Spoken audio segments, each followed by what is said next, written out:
চকুৰ কথা কলে ইমান মৰম লাগে, কাষলে তুমি আহিলে বুকুখন ধপং ঢাপাং কৰে। আৰু শুই থাকিব নোৱাৰি দেই, গোটেই পকাখন গৰম হৈ গ'ল, তোৰ পিঠি চিঠি একদম পৰি গৈছে। নাই উঠি যাওঁ বাহিৰলৈ, আৰু শুই থাকিব নোৱাৰি। কাৰেণ্ট আকৌ এতিয়াহে যাবলৈ পালে। এই কাৰেণ্ট মানে কেতিয়াবা শান্তি নাইকিয়া হৈছে দেই। ক'ব পৰা আহিম কাৰেণ্টটো নাপাওঁ, স্কুলৰ পৰা আহিম কাৰেণ্টটো নাপাওঁ, ফেনখন চলাব নোৱাৰোঁ, লাইনটো কাটিয়ে থাকিব। নাই দেই, আৰু ভিতৰত থাকিব নোৱাৰি, হাত বল হৈ যাম এতিয়া, বাহিৰলৈ ওলাই যাওঁ। মা ভিতৰত কি কৰি আছেনো? সোনকালে এফালে ওলাই আহাচোন, মই এফালে যাওঁ। কি হ'লো মূৰতে? কেলেই ইমান চিঞৰ-বাখৰ কৰি আছ? মই যে ভিতৰত কাম কৰি আছোঁ, গম নাপাওঁ নি? তোৰ বাপেৰে মোক কামবোৰ কৰি নিদিয়েহি নহয়। মা তুমি দেউতাৰ বিষয়ে তেনেকৈ নকবা, কিন্তু দেউতাই কিমান কাম কৰে তুমি নাজানা নেকি? গোটেই ঘৰ চৰ চলাই আছে দেখা নাই? তুমি কি কাম কৰিছা? ঐ ছোৱালী, তই বাপেৰৰ হৈ তেনেকৈ ওকালতি কৰি নাথাকিবি আকৌ। কেলে নকৰিম মই দেউতাৰ হৈ ওকালতি? গোটেই ঘৰ দেখোন দেউতাই চলাই আছে।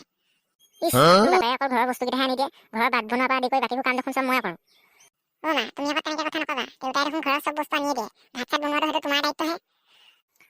মানে বাপেৰে তই আৰু টিকা পেলাই বহি খাবি, মই কাম কৰি মৰিম।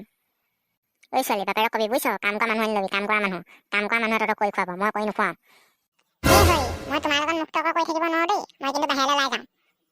যা ক'ত মৰি থাকগে যা, পাৰিলে ঘৰলৈ নাহিবি। মই আহিমেই, এখন দেউতাৰ ঘৰহে। তোৰ মুখখন অকণমান একদিন বেছি চলিছে গম পাইছ? বাপেৰৰ পৰা লাই পাই তই মানুহবোৰৰ চবৰে মূৰত উঠিছ। মই তাৰ মূৰত উঠিলো, মই দেখোন মাটিতে খোজকাঢ়ি ঘূৰি ফুৰিছো। তই মোৰ মুখে উত্তৰ দি নাথাকিবি, ঘৰৰ পৰা ওলাই যা।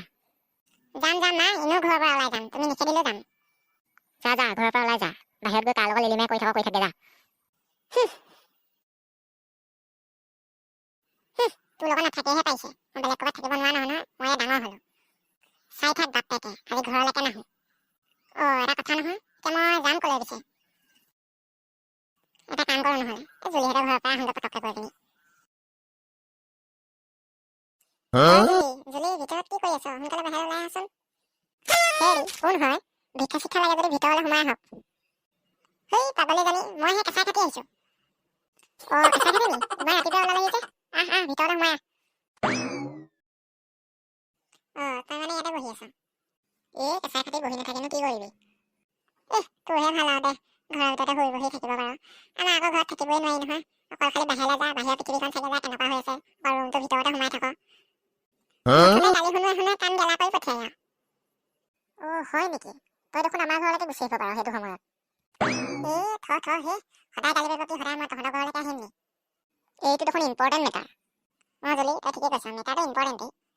হ'ব দে বাৰু, তই উঠি ক'ব নালাগে, বহি লৈচোন প্ৰথমতে। মই তহঁতৰ ঘৰলৈ বহিবলৈ অহা নাই, মই তোক পাৰ্কলৈ লগ ধৰিবলৈহে আহিছিলোঁ। আচ্ছা, তেন্তে আগতে ক'ব লাগে আকৌ।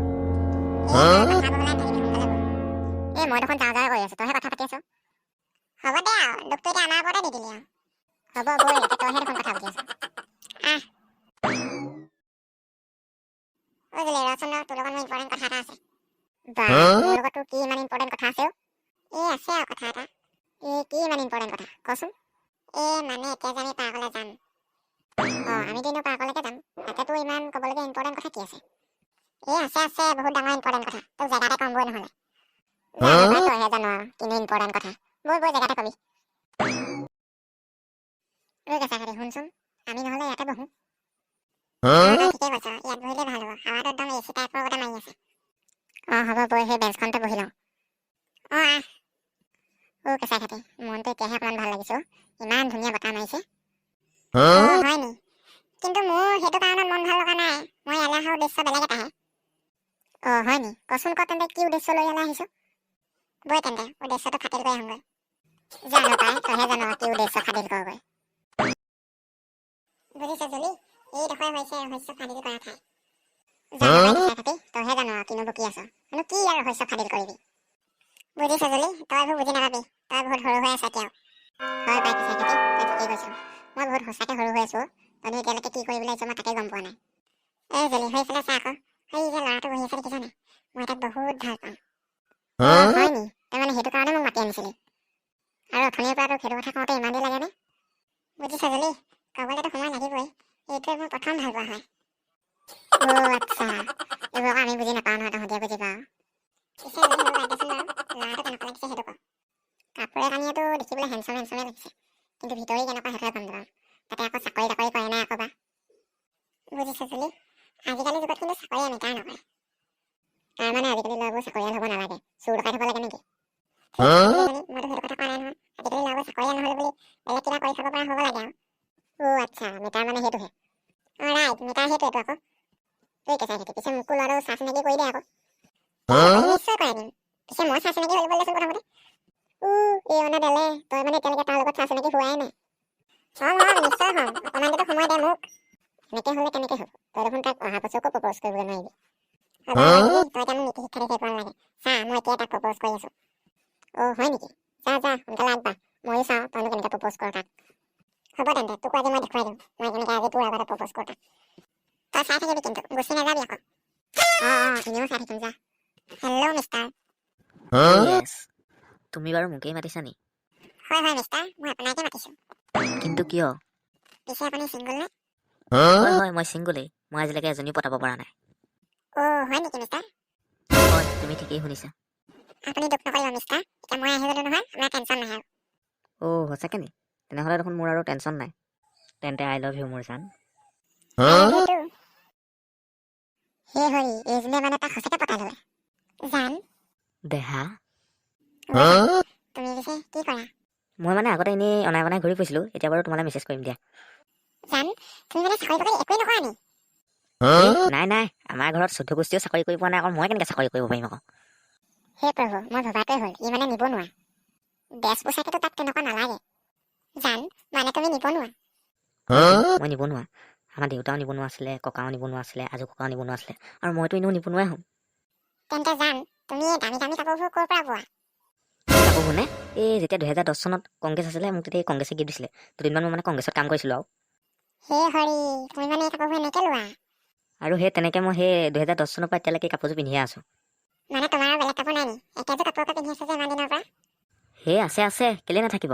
ঘৰত আমি এইবোৰ কাপোৰ পিন্ধি নাথাকোঁ নহয়, বাতৰি কাগজে পিন্ধি থাকোঁ। তুমি ঘৰত বাতৰি কাগজ কেনেকে পিন্ধি থাকা? চোৱা জান, মই এটা কাম কৰোঁ, মই যে এই কাপোৰযোৰ পিন্ধি আহিছোঁ নহয়, এতিয়া গৈ পিনি আকৌ বিচনাৰ তলত ভৰাই পিনি থৈ দিমগৈ। তাৰপিছত ঘৰত মই বাতৰি কাগজ পিন্ধি থাকিম আকৌ, চিলাই পিনি। আকৌ যেতিয়া কাইলৈ তোমাক লগ কৰিবলৈ ওলাই আহিম নহয়, তেতিয়া আকৌ এই কাপোৰযোৰ পিন্ধি গুচি আহিলে হৈ যায়।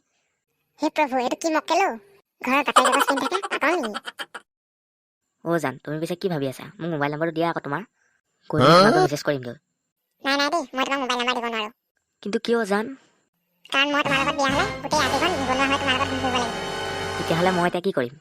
তুমি একো কৰিব নালাগে, যি কৰিব লাগে এতিয়া মই কৰিম। কি কৰিবানো তুমি? মই কি কৰিব পাৰোঁ তুমি চাবা নি?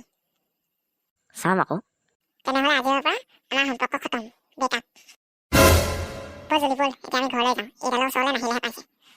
ব'ল কেঁচা থাকি, মই তোক আগতেই কৈছিলোঁ নহয়। এতিয়া ব'ল সোনকালে। জান, মোক এৰি থৈ নাযাবা আকৌ, মোকো লৈ যোৱা। আজি আমাৰ ঘৰত খাবলৈ একো নাই। খাবলৈ যদি একো নাই, তেনেহ'লে শিলগুটি চুবাই থাকাগে যোৱা। যি বা এজনী ছোৱালী পাইছিলোঁ, সেইজনীও মোক এৰি থৈ গুচি গ'ল। এতিয়া মই আকৌ ছিংগল হৈ পৰিলোঁ। যাওঁগৈ আৰু, ঘৰলৈকে যাওঁ, শিলগুটিকে চুবাওঁগৈ, খাবলৈতো একো নাই। তেন্তে ৰাইজসকল, যদি ভিডিঅ'টো চাই ভাল পালে লাইক কৰিব আৰু চেনেলটো ছাবস্ক্ৰাইব কৰিবলৈ নাপাহৰিব।